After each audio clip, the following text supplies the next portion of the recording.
Okay, well, good morning, all. My name is Evie Russell, and I'm going to be moderating this panel. This is the second session of the second day of the Showcase of Undergraduate Scholars, and we will have presentations by students in the psychology department. So just to go over a few housekeeping items. Just as a reminder, this presentation will be recorded. Questions are encouraged, and feel free to ask panelists their questions. They should pop up in the Q&A box, and if you are presenting, you should be able to see those questions. If not, I will read them to you. As a reminder, you do have 10 minutes to present, and that's 10 minutes total. So that's with your presentation and your Q&A time. So I'm trying to keep everybody on time so we can get through this. Yeah. Any questions before we officially get started?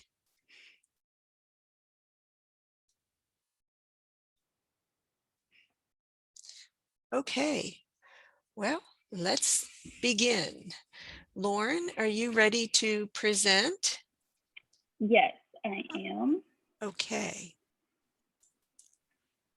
You are now should be able to share your presentation with us. Okay. Can you see it? Yes. Okay, great. So my research topic is over children's perception of adopted and transracial families. After reading previous research, we found differences between adopted families, and then we hypothesized that transracial target families would be viewed more negatively than same-race target families. In addition, we predicted that participants' race would be a significant factor, and that white participants would have more negative perceptions compared to our minority participants towards the target families. So for measurements, we looked at demographics such as age and ethnicity, as well as negative perceptions, positive, and social distance. Children were then shown 4 different target families as vignettes. These target families were Black straight parents, either with a Black or white boy, or white straight parents, either with a white or Black boy. Participants were then asked questions like, how scary is the child or family, and would you play with the child or family? An example of a vignette is in figure 1 right here. So for our results, in summary, we found more negative attitudes towards adopted children, and it predicted negative feelings towards transracial families, which can be depicted in the figure 2. And then secondly, we found a significance between participant race in that minority participants had more negative perceptions than white participants, which is also shown in figure 3.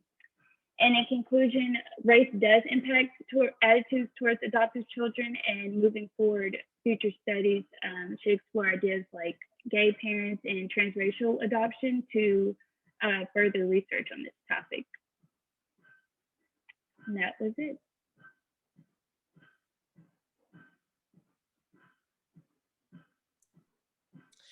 Okay. Questions?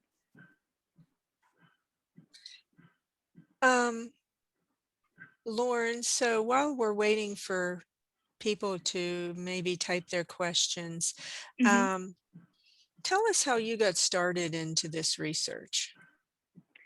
Well, in Dr. Brown's research lab, there are so many options, and I actually was just looking through, and I found transracial adoption to be interesting because I work at a child development center.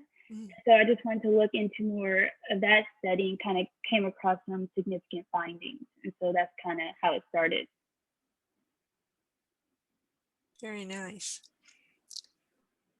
So what challenges arose for you during this research? The main challenge was finding significance. It was such a large study, and there was multiple levels to it. So that was very time consuming. And this is all on kind of like a time crunch. So that was probably one of my biggest challenges. Do you plan to continue this research? I plan to continue research, not particularly this research. I will be focusing more on industrial and organizational psychology, which is a little bit different than developmental. Okay. And what year are you? I'm a senior. Nice. What are your plans after your undergraduate career? I will be attending a PhD program in industrial and organizational psychology, actually, this fall. Nice. Thank you. Well, I don't see any further questions. Do you see any? Let me check. No. Okay. Oh, actually, yes. Oh, good. Do you feel you would find similar results with other races and parents? That's actually a good question. Do you want to read the question first and then answer? Because Oh, I'm yeah. not sure everybody can see it.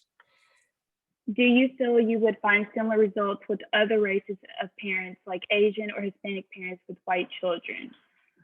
I believe my personal opinion would be yes, similar results, just because we found minority participants had more negative perceptions towards this. But I think it'd be interesting to kind of like divide it up and see. I think that was the only question I can see. Okay. Well, nicely done, Loren. Thank you. So let me just, our next presenter will be Payton. Payton, are you ready to present? Yes, I am. Okay. Let me just.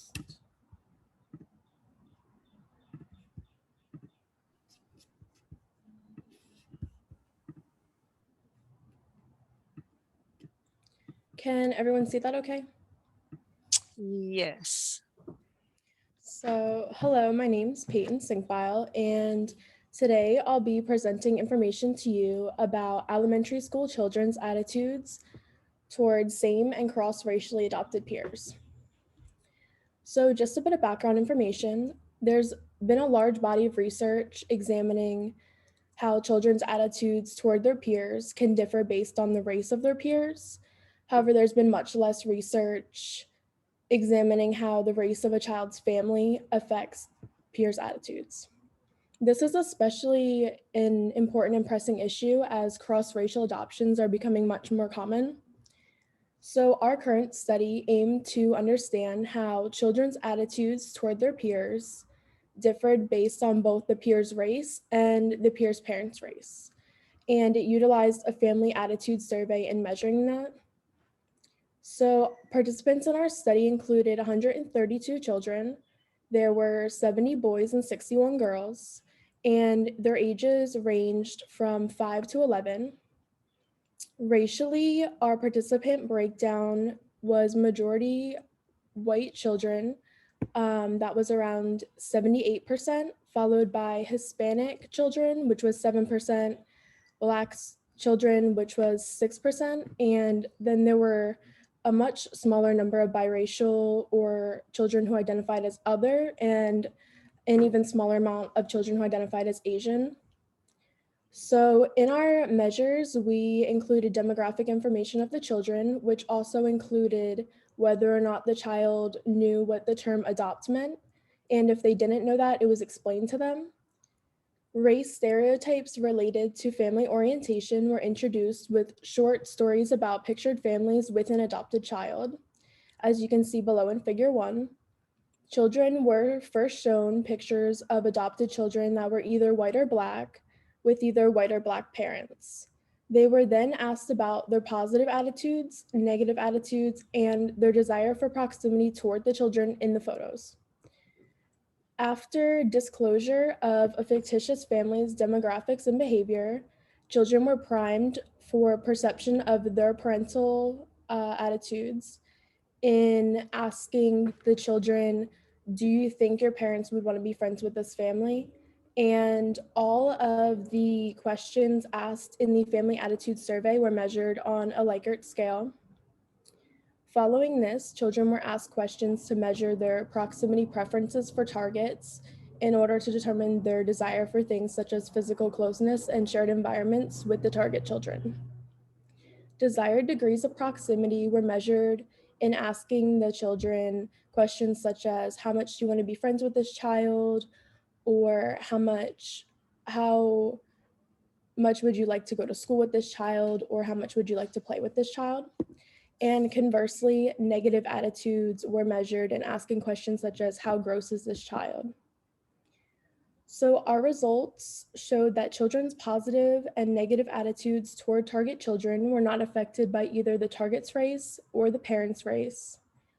Children's proximity ratings for targets were instead predicted by an interaction between target race and target parent race. Specifically, as you can see in the chart below, participants gave significantly higher proximity ratings towards targets whose race matched that of their parents versus those with cross-race parents. This study's results indicate that children have a much greater desire for closeness to families composed of matching family demographics. Future research should expand an examination of children's preferences for these matching families in situations where children are biologically related to parents, especially in bi and multiracial families. In addition, we believe that future directions should examine the psychological processes behind children's preference for matching race families. In conclusion, I just want to thank everyone in Dr. Brown's research lab, and especially Michelle and Charla for their help with my research project. So I can now take any questions if there are any.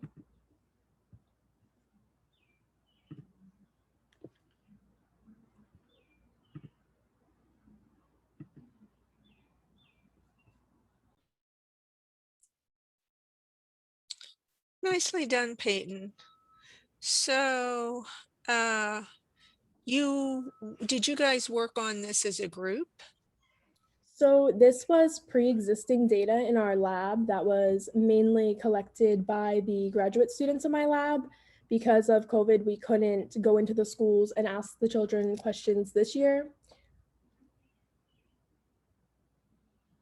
Do you plan to continue with this work?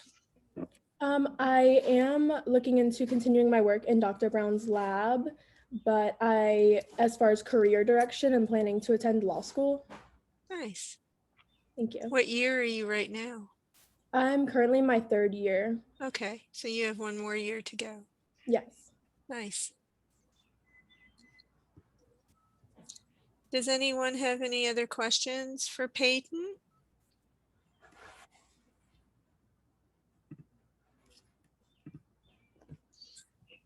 Okay, Payton, well, nicely done. Thank you. So we'll move on to the next presenter. Do you want to go ahead and stop sharing your screen, Payton? Yes. Thank you. Our next presenter will be Avery Thompson.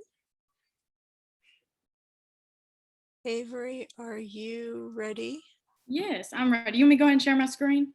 Oh, there. Okay, for that. Get that. Sorry about that. Fine. Yes, please go ahead and share. I will do that. Okay, there we go.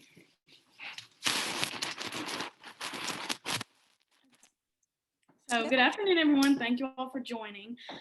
This is my research with Dr. Jonathan Golding on public perceptions of plea bargaining in a DUI case ending in a death.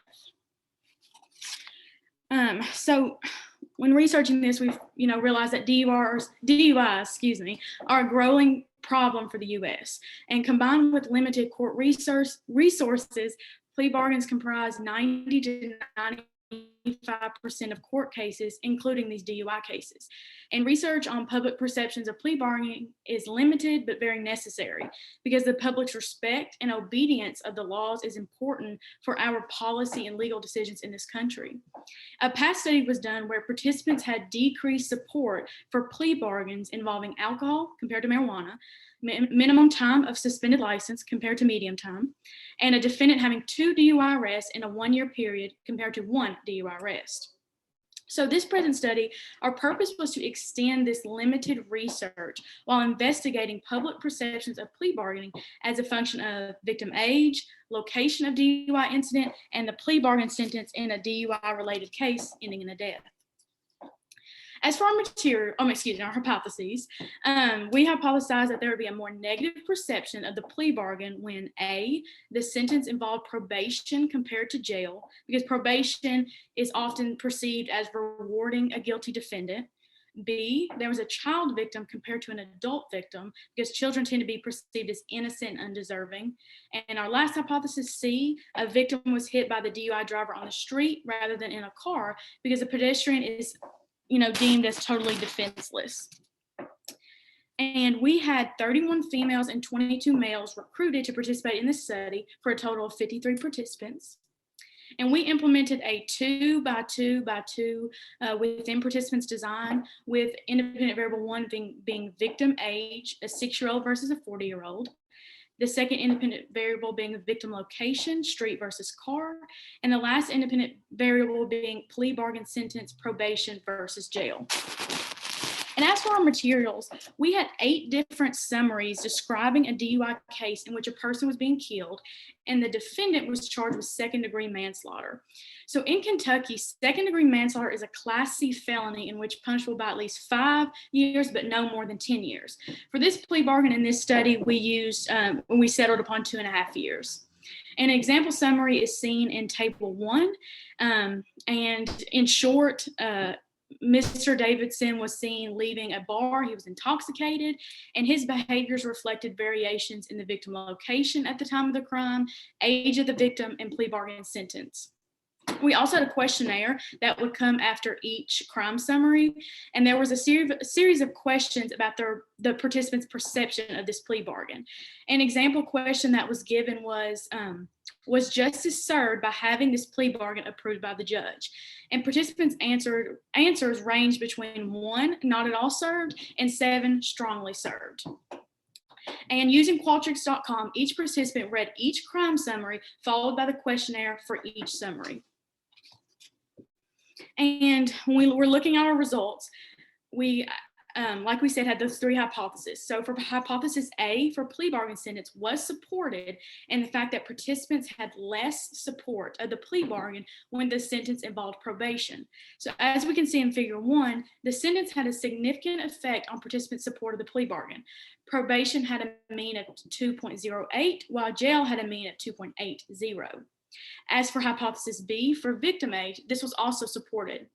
Participants supported the plea bargain less for a 6-year-old, which had a mean at 2.30, than a 40-year-old, which had a mean of 2.58, and we can see the significant difference of means in Figure 2 in the top right corner of this poster.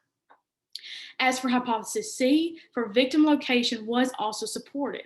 When looking at Figure 3, participants supported the plea bargain less if the victim was on the sidewalk than compared to in a car.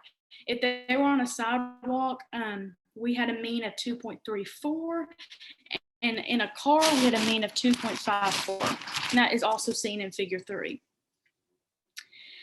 Overall, the present study showed that there was less support for the plea bargain, which also means a more negative perception when the DUI case involved probation, a child victim, and the victim in a car. So all 3 of our hypotheses were supported. So like any research, we have our limitations. 1, we had no variation in gender for our victim or defendant.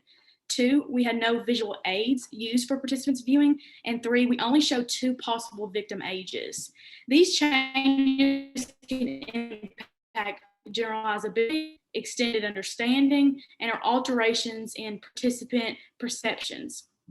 And our results could be compared to those given from opposite versus same-sex, victim/defendant relationships, older or younger victims and defendants, and studies that use visual aids that can elicit this stronger emotion. So that is our study. I don't know if we have any questions.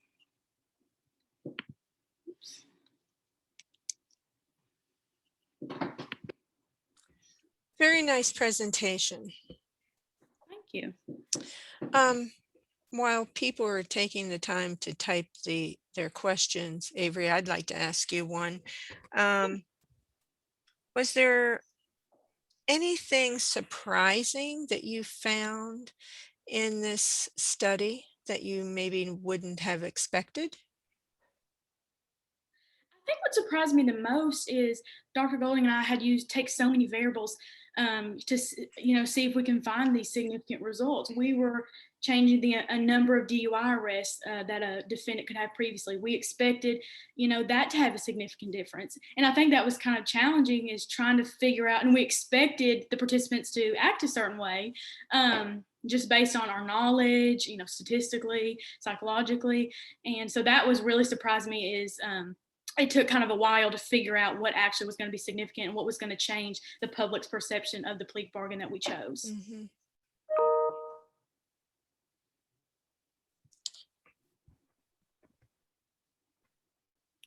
So why did you want to do this study?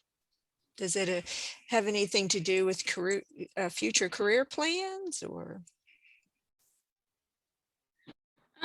My goal would be to do litigation consulting. So that involves kind of a jury. This didn't, but I think just understanding, how people view these violent crimes. Not everybody gets to be on the jury for these, violent crimes. And obviously this isn't a jury, it's just, for a plea bargain. But I think it's so interesting to me to see how people view these crimes, how people view the sentencing that a defendant gets, because it's not every day that someone gets to participate in that. So I think that was just exciting for me, and I was interested to understand what people had to say. I have a question, Avery. If the victim age of the child was a little bit older and that gap wasn't as big between the 6 and the 40-year-old, would you expect those results to be different if the child was, let's say, maybe 16 or something like that? I think based on these results and looking at other studies, I think that humans naturally want to have, this innate desire to be more lenient or have a little soft spot for children, even if they are at age 16. I think that that would still see an effect. I don't know if it would still be significant. It's kind of hard to tell, but I think we still would see that effect where there would be a more negative perception of the plea bargain if it was a 16-year-old still comparing it with a 40-year-old. Thank you. Thank you. Avery, you do have a question in the queue. Can you see that? I can't. Do you mind to read it off for me? I do not mind at all. This is from an anonymous attendee. How might visual aid impact the current results? Oh, that's a good question. I think that as humans, we're just visual learners. The same reason some people enjoy TV rather than a podcast, or we learn a skill from a video rather than written instructions. And I think that visual aid in this study, like a video, can elicit those stronger emotions stronger than would come about with written or verbal scenarios like the written scenario that we had.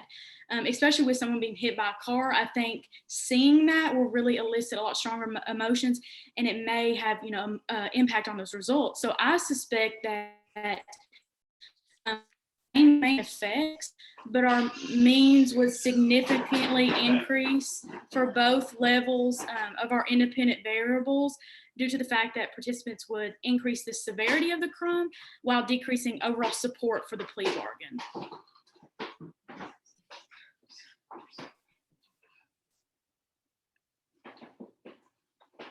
I hope that answers the question. Yeah, nicely done. Thank you.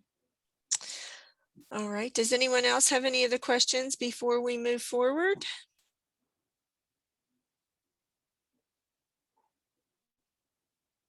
All right, Avery, very nice presentation.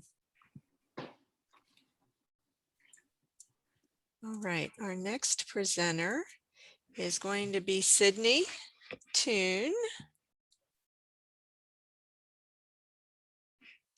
Sidney, are you ready to present?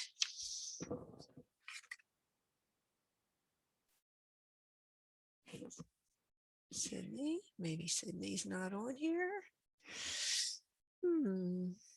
Let's see.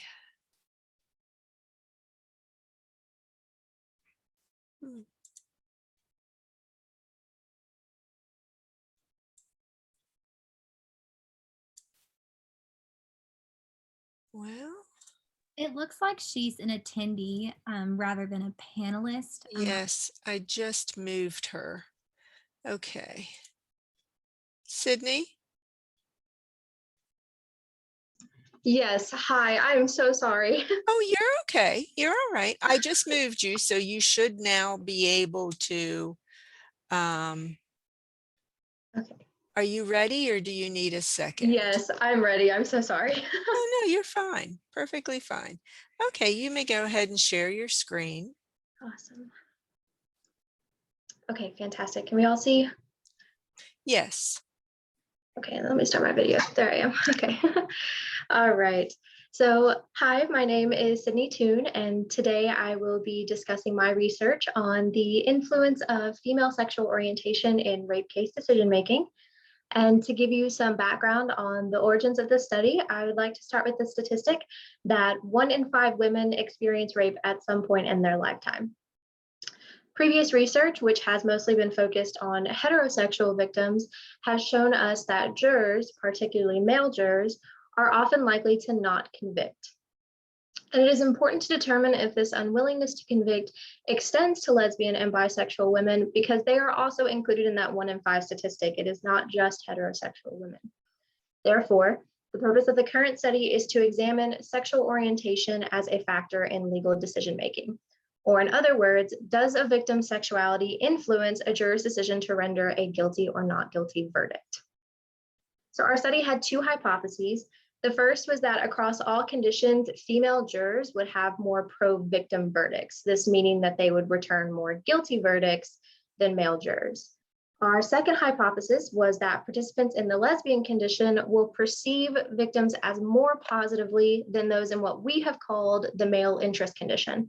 And for the purpose of this study, the male interest condition was composed of bisexual victims who mentioned their dating history, bisexual victims who did not mention their dating history, and then heterosexual victims.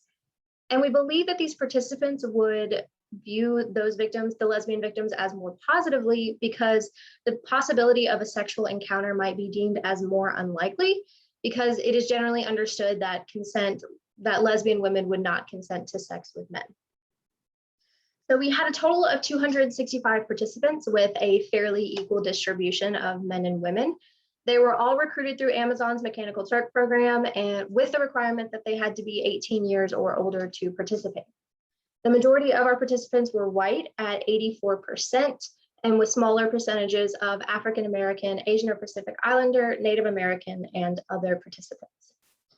So all participants were given a trial summary, which included testimony from all parties involved in the case. So this would include the defense, prosecution, witnesses, and others as well. They were also given judge instruction on how and when to convict for the crime of rape. Following the trial summary, participants were asked to render a verdict, either guilty or not guilty, and then they were given an open-ended space to give us their reasoning for that verdict.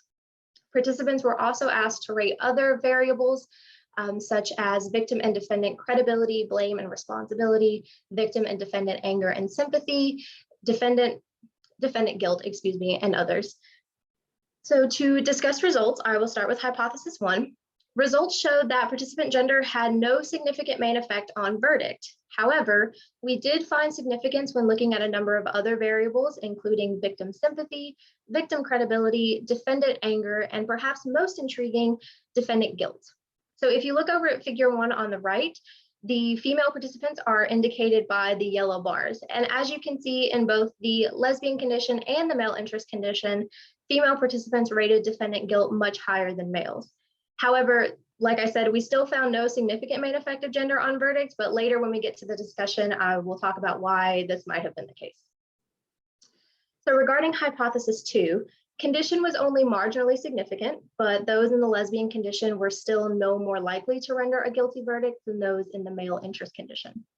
However, many of the same variables that I listed above, including defendant guilt, were found to be significant for condition. So if we look over at figure 1 again, we can see that in the lesbian condition, participants rated defendant guilt significantly higher than they did in the male interest condition. So despite no main effective verdict, the results from several other dependent variables like defendant guilt indicated that female participants believe the rape occurred more often than males. Additionally, the results from other variables like defendant guilt indicated that those in the lesbian condition did indeed feel more pro-victim sentiments than those in the male interest condition, because they were really willing to rate defendant guilt as higher. So there are some limitations to our study, one of which could possibly explain why we found defendant guilt to be significant but not verdict. So we felt that the manipulation variable might not have been strong enough, especially in the bisexual conditions. This was indicated by the fact that in that open-ended space that I was mentioning earlier, many of the participants said that they believed the victim, they felt that the defendant was guilty, but there wasn't enough physical evidence to say guilty beyond a reasonable doubt.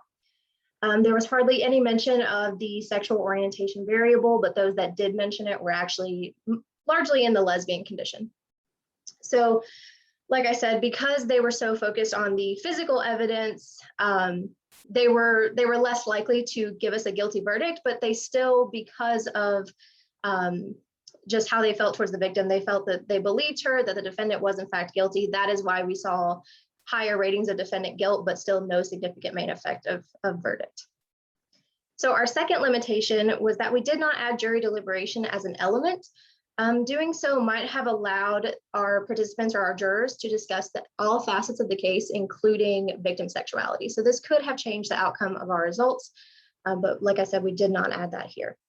So to conclude, one of the major implications of our study is that it could assist in juror education. So education on various sexual identities is necessary because these identities often play a role in victimization and in the course of a trial.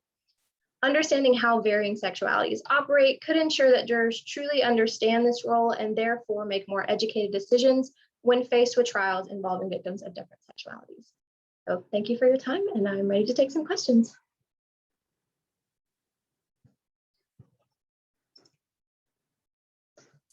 Oh, and so it looks like I already see one.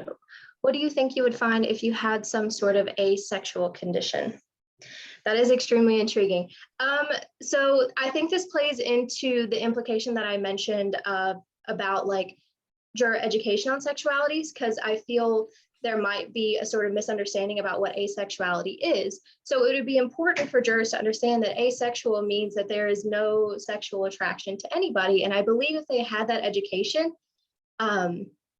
we would find that they would likely rate or give like more guilty verdicts, because the very definition of asexual is that you do not experience, sexual attraction. So consent would likely not be given. So I believe if we added an asexual condition, we would certainly find that we would find a lot of guilty verdicts, regardless of, participant gender or anything like that. So.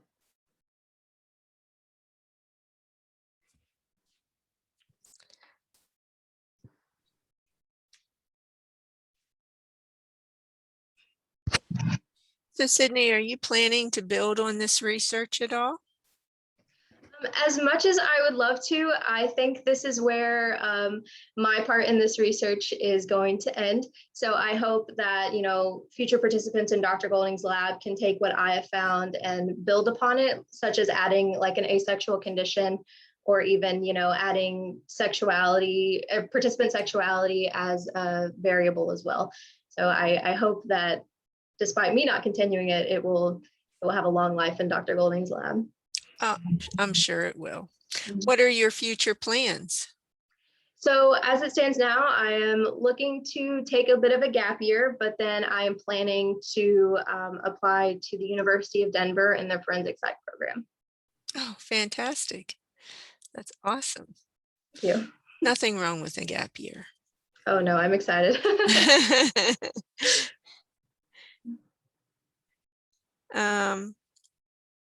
Is there anything if you could start over with this research, what would you change? Or what might you add or take away? I would certainly add like I mentioned before, I would add the participant sexual orientation as a variable as well, because especially in the lesbian and bisexual conditions, we found that many people who answered the open-ended response to their reasoning mentioned their own sexuality. So we had a lot of people saying, like, as a lesbian myself, I understand that she would not consent, therefore guilty. We also had people who would say, like, I am bisexual and I understand what that means for me. And I understand that if she, that doesn't mean that she is willing to just have sex with anybody. So we had a lot of people trying to like dismantle like certain stereotypes within those reasonings. So I definitely think that adding that as an element would be interesting. Sure. All right. Well, very nicely done, Sidney. Thank you. Does anyone else have any other questions before we move on?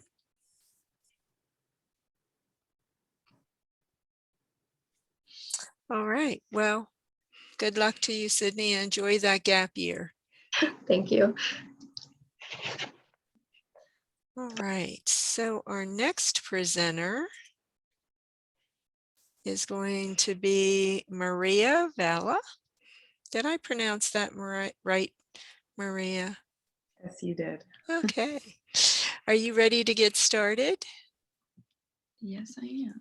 Okay.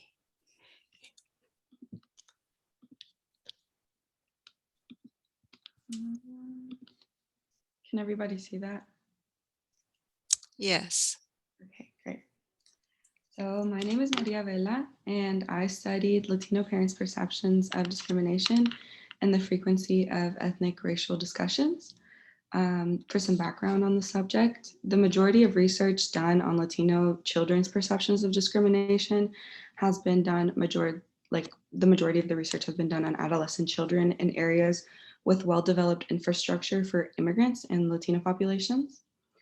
That being said, little is known about second and first generation Latino elementary school students and their parents' perception of discrimination, and this research focuses on that population. The current study sought to examine the relationship between Latino parents' perceptions of biases towards Latino immigrants and how frequently they talked about discrimination with their children. And we hypothesized that parents who perceived more discrimination would have more conversations about discrimination with their children. In regards to our participants, they included 66 children from either third or fourth grade who were all labeled as Hispanic by their respective schools. The majority of them were born in the United States. They all attended schools located in a predominantly white community that lacked well-developed infrastructure for immigrants and resources for Latino populations. The 66 parents were all parents of the children participants, and the majority of their interviews were conducted in Spanish, and the majority of them declined to respond when it came to questions about their citizenship status.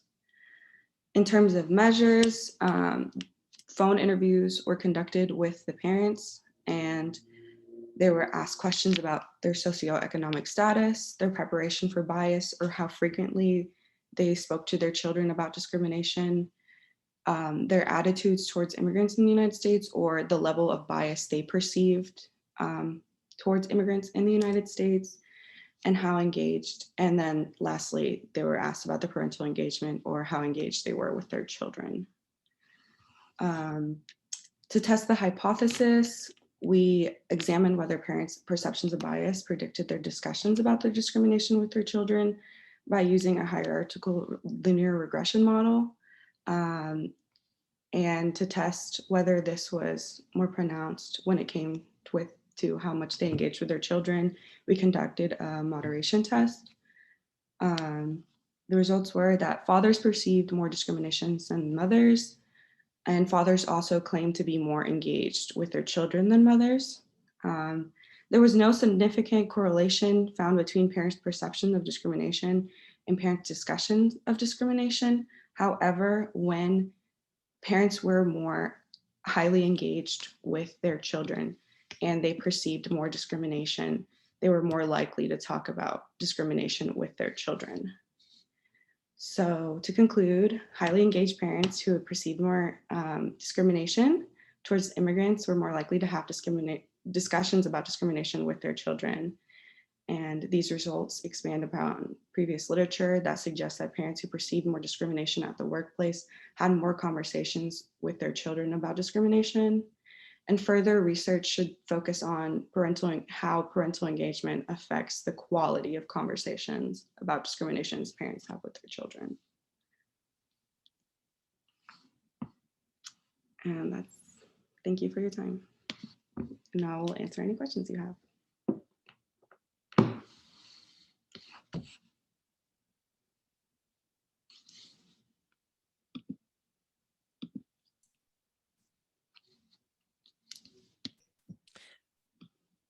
Nice presentation, Maria. Interesting work. Thank you. I find it interesting that these students did you mention that they went to school in predominantly white Anglo-Saxon areas? Yes, ma'am. I wonder, do you know why that is? Because the area the study was conducted in was in a predominantly white area. Oh. Interesting. All the respective schools had a different makeup of population. So each school had a different ratio of how many races were involved, like different levels of diversity in each school. But they were all in a city that was predominantly white, if that makes sense. Was this done in Lexington? It was a city in the Upper South, yes. Okay, no, that's fine. It would be interesting to see a study done like this in more of an environment like Maxwell Street, where it's bilingual, just to see if there was a difference in the outcome. I don't know, but something to think about. Yeah. Okay, questions for Maria? Were you surprised by your results? Yeah, actually. I was surprised that in general, parents wouldn't just talk to their children about discrimination if they perceived more discrimination, like they had to be more engaged with their children in order to talk about it. And I thought that was interesting. But yeah, that was the main surprise.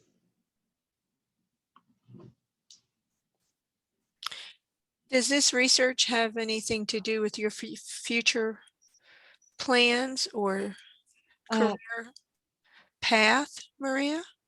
Yes, it does. I hope to work with marginalized groups of people, and I'm Latina myself, so I would love to work with the Latino population. Nice. Does anyone have any other questions for Maria?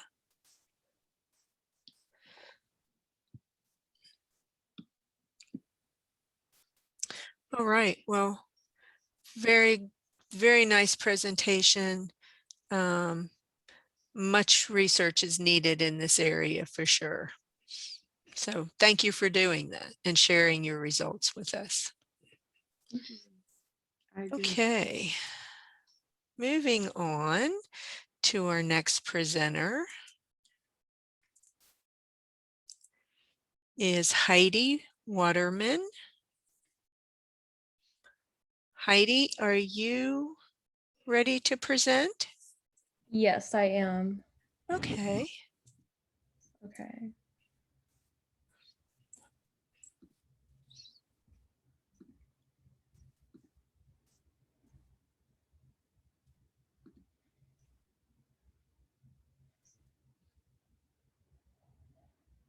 Wait 1 second.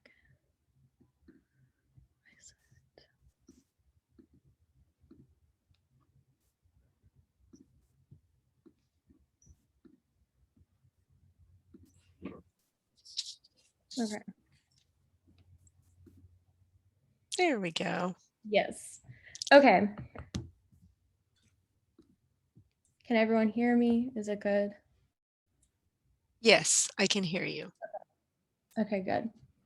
So the combination of acquittals in criminal court rape trials and the expanding scope of legal liability for sexual harassment has motivated plaintiffs to file civil rape suits against individuals and third parties, companies in recent years.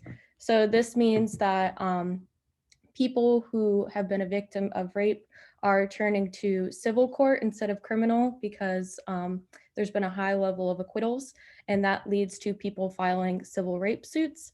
So a victim of rape or sexual assault has the right to sue several types of intentional tort, which intentional tort is just somebody has wronged you in some way and you can sue them. So you can sue them for assault and intentional infliction of emotional distress. When the defendant does not have the financial capacity to afford the suit. So as in the defendant who perpetrated the crime, many victims choose to name a third party who may be responsible. For example, a business can be sued for an employee assaulting another employee or a customer, especially if it was in the establishment. They can do this because you're supposed to have screening with employees and you have Title IX rights. So if there was an employee assaulting another employee, you would just be able to sue them. And like I said before, if they don't have the financial capacity, this makes it a more attractive option. There's only been one study published that has investigated rape in civil court, and the study found that female participants had more pro-plaintiff rulings, so in favor of the victim, than males did, and that participants had more pro-plaintiff rulings when the defendant was a third party rather than an individual. So they were ruling more in favor for the plaintiff when the defendant was a company instead of an individual. So we wanted to see if those studies, this would replicate. So we designed to expand on this literature from Lippert 2018 on civil rape suits by seeing if the previous literature on gender, so the pro-plaintiff rulings for females and jury rulings is replicable, and how defendants' ability to pay a civil rape suit affects juror rulings. So instead of just a company being sued, we are now taking into account if the company and the defendant can afford the civil suit, as this could impact jurors' rulings. So for our hypothesis, just as the previous study, we predicted a main effect of gender such that females will have more pro-plaintiff rulings than males, and this is supported by the previous research data. Ability to pay, we predict a main effect of defendant's ability to pay such that there will be more pro-plaintiff rulings if the defendant can pay compared to when the defendant cannot pay the damages. And for the defendant's identity, we predict a main effect of defendant's identity such that there will be more pro-plaintiff rulings when the defendant is a third party rather than an individual. And this again is supported by the Lippert study, as previously stated. So our method for doing this was a mixed participants design, meaning that we used both within and between participants sections, meaning that groups experienced all of the conditions. However, we can't randomly assign people a gender. Obviously, participants are going to be male or female. We couldn't include non-binary because for this study, it would have just been really difficult to incorporate it.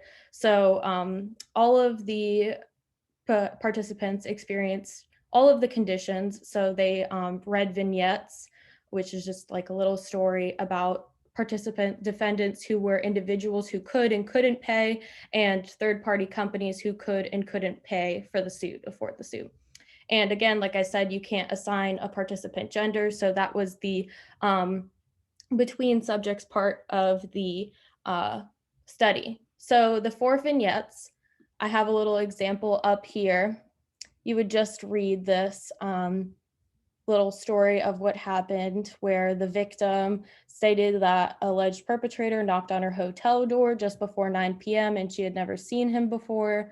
The plaintiff said that when she opened the door, the perpetrator forced his way inside, held her down, and forced her to engage in sexual intercourse. The alleged perpetrator said he did not use a hotel key card to get inside the hotel. So this is where the third party can be at fault. If you look a little further, it says that the hotel had glitches in the hotel security system before, where people could get in without a key card. So this is where the hotel has potential liability and a third party can be sued. And the defendant is, of course, alleging that the sex was consensual. And so all of the participants, this is an example. In this case, the hotel is being sued and the defendant is suing for $100,000. In each suit, it was for $100,000. This is pretty standard. And the Lexington Hotel makes a profit of $500,000 a year and can afford the suit.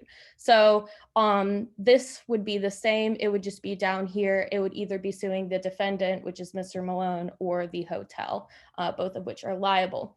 And then we would go to the ruling and money awards. After all the participants read their vignette, they would be asked about their decision to either rule in favor or against the plaintiff. So they could say that they don't think it's justified to have a civil suit. And if they did decide to favor for the plaintiff, they asked how much they would award Jennifer Thompson, the name of the victim, in compulsory damages. She asked for $100,000. This is pretty standard in a suit, but we gave participants the opportunity to insert their own amount that they think would be fair. And we said that with regards to the civil suit asking for compulsory damages, we wanted to know what led them to this decision so we could understand their thought process. There was also other questions that asked about the credibility of the victim, for example, the greed of the victim, how trustworthy we saw the victim as, things like that is what the participants were asked. For our results, we did find a main effect of participant gender on all the defendant variables, supporting our first hypothesis of predicting that there would be more pro-plaintiff rulings for the females. As you can see in figure 1, these are the female participants in all 4 of the independent variables, ruling significantly more based on statistical analysis that ruling in favor of the plaintiff. So that's the main effect of gender. Ability to pay, there was not a main effect of defendant's ability to pay on plaintiff's decisions, which did not support our hypothesis that that the defendant or the third party's ability to pay would lead to more pro-plaintiff decisions. There was not any significant effect. And our third hypothesis actually was not in support of the previous literature. There was a main effect of defendant identity such that there were more pro-plaintiff rulings when the defendant was an individual rather than a third party. So this actually contrasts the previous study of Lippert where the third party was ruled more in favor of. And since there was not a main effect of defendant's ability to pay, more research just needs to be done to see whether a third party or if defendant identity plays a part in ruling for the plaintiffs, since we have contrary data. So the data also showed here in figure 2 that participants awarded more to the full amount of damages to the plaintiff, more when the defendant was able to pay the damages. So to break that down, when the defendant could pay for the damages, whether it was a corporation or an individual, the participants were more likely to afford to give them the full amount that the plaintiff was asking for, which is $100,000. And when they couldn't pay, they were less likely to give them the full amount, as you can see, especially with the males. There's that main effect of gender, the females awarding more money. When they couldn't pay, they awarded them significantly less money. And it looks like they awarded more money when it was the individual, as you can see from the graph. So for limitations of our study, we had a small sample size. There were only 89 participants, so a larger sample size would produce more data. Data collection was done through an online survey, so you didn't actually get to see real people testify. You just read these vignettes. So maybe if they had seen Mr. Malone or Jennifer Thompson testifying, or the hotel, their perceptions would have changed. So in future research, we would like to include other rape scenarios with a different third party. Both of the studies that have been conducted thus far have been with regards to a hotel. So maybe something like an employee assault, or just another company would result in different pro-plaintiff data. And the opportunity for future research in opposite and same-sex victim perpetrator relationships. So if it was a same-sex couple or opposite sex, or not couple, perpetrator and victim, how that would affect the results, and using an in-person mock jury, seeing instead of being online, going back to that limitation, if the study had been done in person, how it would differ. Does anyone have any questions?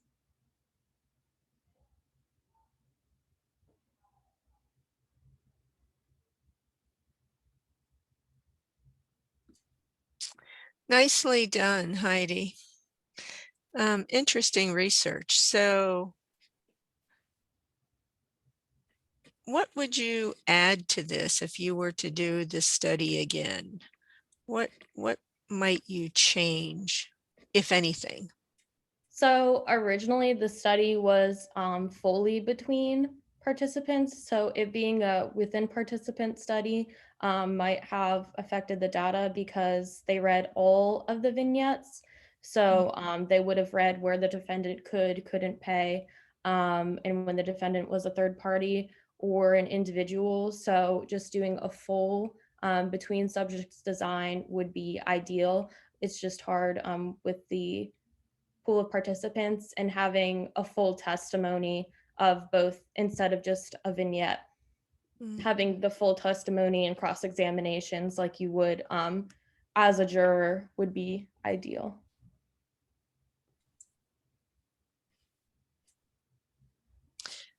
Does anyone have any questions for Heidi?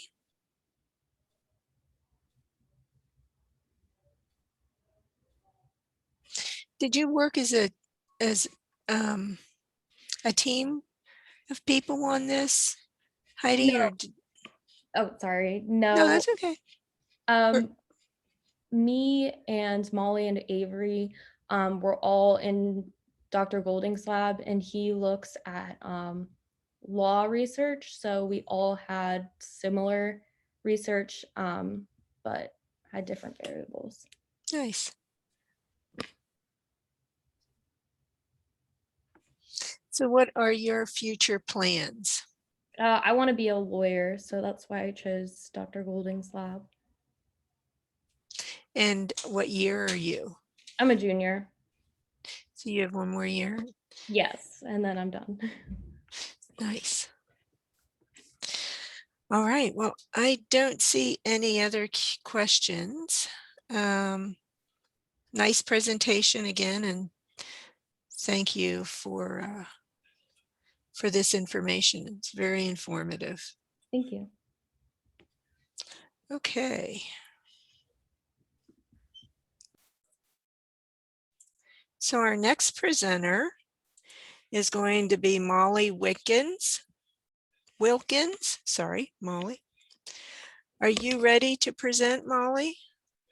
Yes, I am. Okay. Share it. Okay. Okay. Hi, everyone.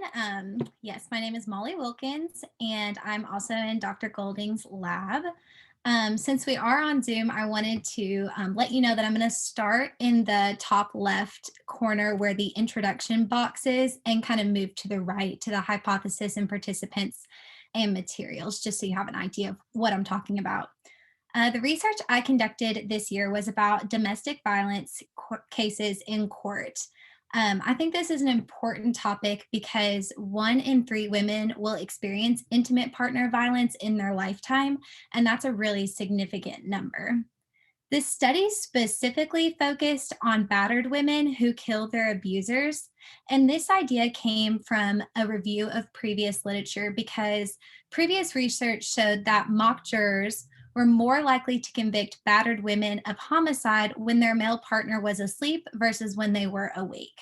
And the idea behind that is that the women had this idea to kill their husband, and it was premeditated because they chose to do it when they were asleep. The present study sought to investigate how child witnesses could influence juror perception of a battered woman who killed her husband while he was sleeping. I chose to focus on child witnesses because millions of children witness domestic violence every year. So there were two primary hypotheses for this study. First, I hypothesized that female participants would render more not guilty of murder verdicts than male participants when a child is mentioned. I thought this would be true because I thought female participants would sympathize more with the female defendant than male participants might. My second hypothesis was that participants would render more lenient verdicts when a child is witness to the murder than if the child was just present in the home, not present, or if no child was mentioned. And by lenient verdicts, I mean not guilty by reason of insanity or guilty of first-degree manslaughter. So those are what we considered lenient verdicts. For this study to test these hypotheses, we collected data from 195 community members who were recruited from Amazon's Mechanical Turk. Each participant was paid 50 cents for their participation, and there were 107 females and 88 males.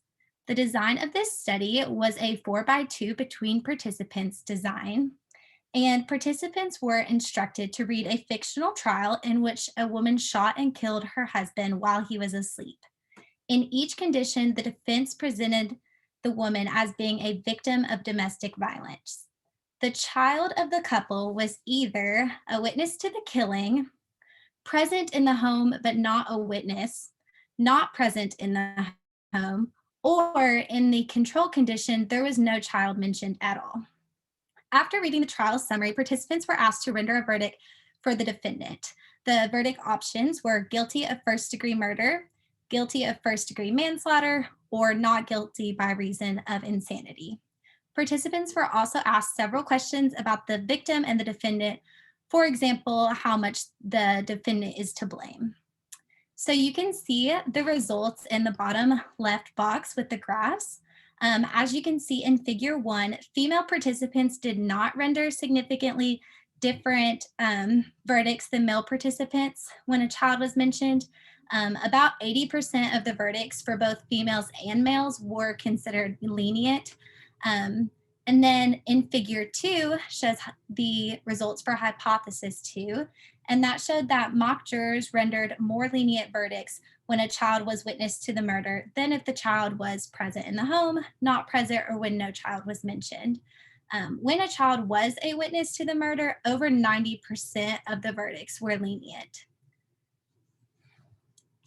So overall, the second hypothesis was supported. So the presence of a child did influence juror perception of the defendant. I think this is likely because participants felt sympathetic toward the defendant and her child. On the other hand, our first hypothesis was not supported. Females and males did not differ on verdicts for the defendant. I think this might just show how significant the presence of a child was on their verdicts, because both females and males gave many lenient verdicts. There are a few limitations to note about our study. In all of the conditions, the child was a 12-year-old boy. If the gender or the age of the child had varied, it might have showed different results. And I think this would be a great option for future research to include a female child or maybe a child that was even younger. I think this would be really interesting to investigate. There was not a deliberation in this study, which in a true criminal trial, there would probably have been a deliberation, and that might influence juror perception. Also, there was no picture of the child, and as we know, visuals can influence perception a lot. And probably in a typical criminal trial, the jurors might have a visual of that child witness. So overall, the results of our study are really important to understanding the significance of children as witnesses to domestic violence. I think results of this study and other studies like it could affect how battered women cases are handled in court. For instance, different decisions made by the defense and the prosecution. And I think that if a woman, felt the need to kill her abuser in front of her child, that just shows that she really felt like she didn't have another option. And I think the participants in this study would agree with that based on the data we found. So that is it. I'm happy to answer any questions anyone has or go over anything again.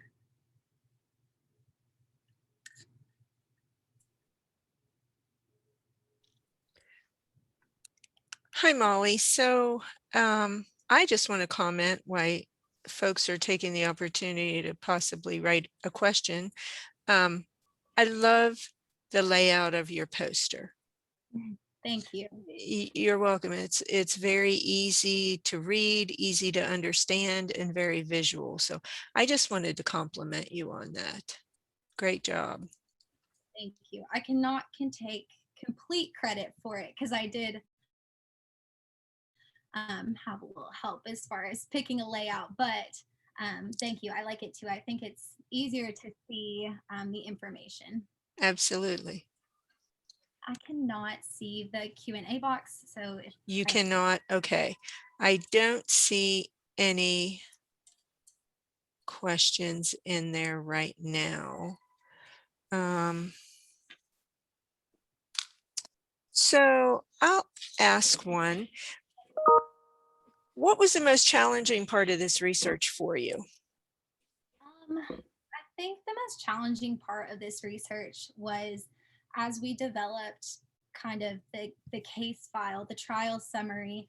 I think we really realized that the language that you use in a trial summary can affect the participants' perception so much. Like I think at one point we changed just like a few words and it really affected the results. So I think kind of making sure our wording was exactly what we wanted it to be and it came off exactly the way we intended it for. I think that was very difficult because we're so influenced by language or the different tones of words. So I think that was pretty challenging for me. So does this have any impact on what you want to do in the future? It does not. Forensic psychology is more of a personal interest of mine, just something I find really interesting. I'm actually going to pursue a career in occupational therapy, pediatric, which is kind of where I added in the child witness because I'm very interested in children and the study of children. So it kind of, I guess, tied into my interest, but really forensic psychology is just a personal interest of mine. Very nice. Well, this is a great example of how you don't have to always do research within your academic curriculum, right? Does anybody have any questions for Molly before we move on to our last presenter?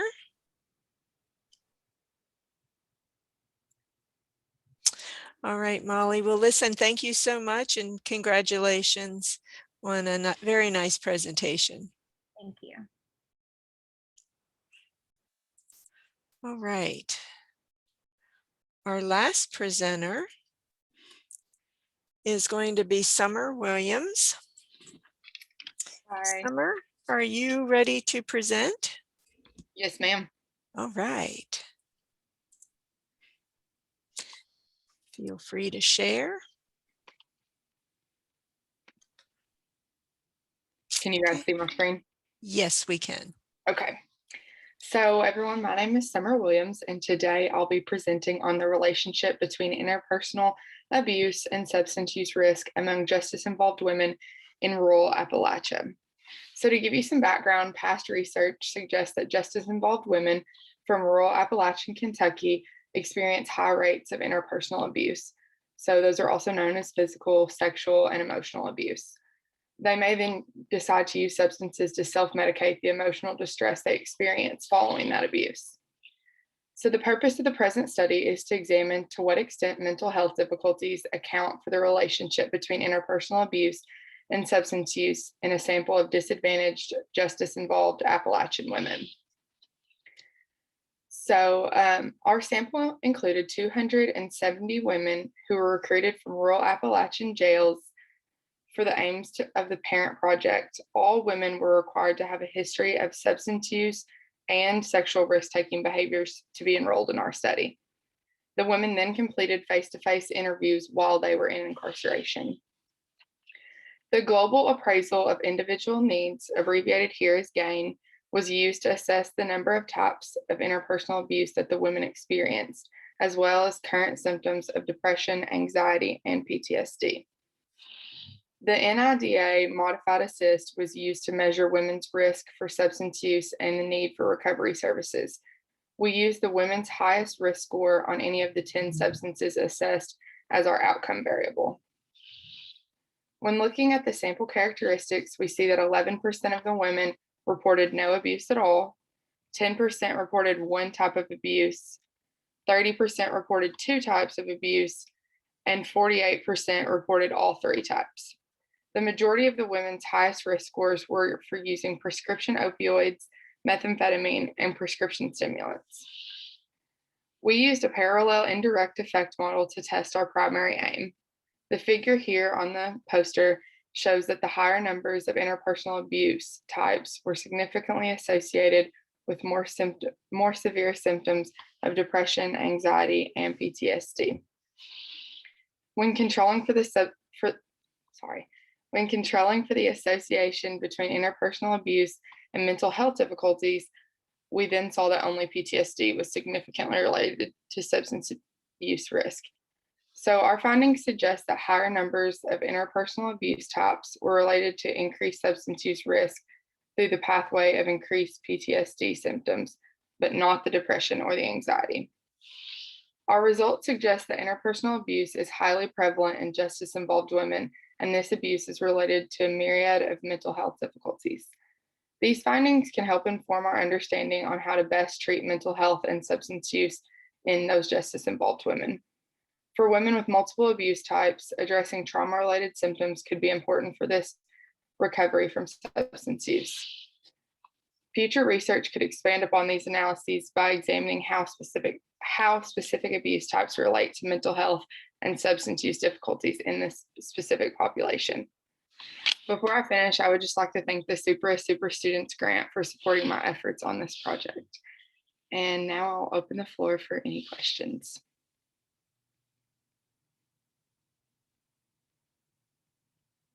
I can't see the Q&A box either, so if anything pops up in there. I will read it to you, Summer. Excellent presentation. Thank you. You're welcome. So what sparked your interest in doing this particular type of research? So this research had already been started by a girl that mentors me through the Supra that I talked about at the end of my presentation. But my interests lie a lot in justice-involved populations and substance abuse, especially. But I hope to go on to law school. But those, while I've been in college, those are a lot of where my interests lie, where with substance users and people in trauma situations. And so these things all just kind of connected and fell into place. Very nice.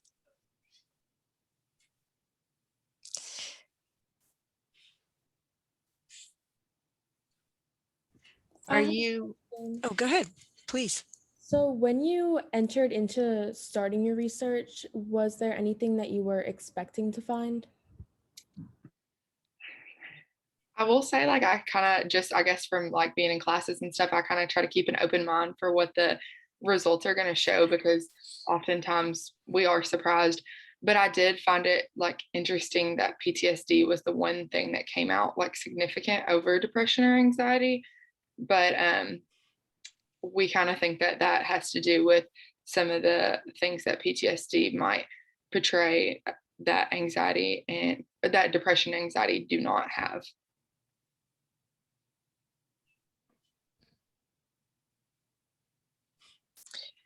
So Summer, if you had to do this research again, what might you change or add? So I think that maybe not so much I would necessarily change something about this research, but I would be interested in furthering, like taking these results, and then I would like to see how it correlates with urbanized women, since this was done on like rural Appalachian women. And we know that women from like rural areas don't have the resources that maybe urbanized women have. So I would be interested to see how the results of like a study done with urbanized women would differ from these rural women, and if we would see different things. Sure.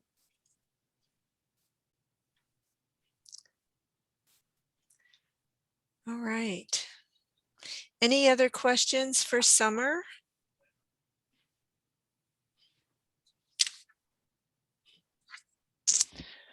Well, nicely done, Summer. And this concludes our session for this round of presentations. I would just like to say thank you to each one of you. You all did a great job, and hope you have a great summer. And whether you're returning to UK or moving on to your next journey, I hope you all are very successful.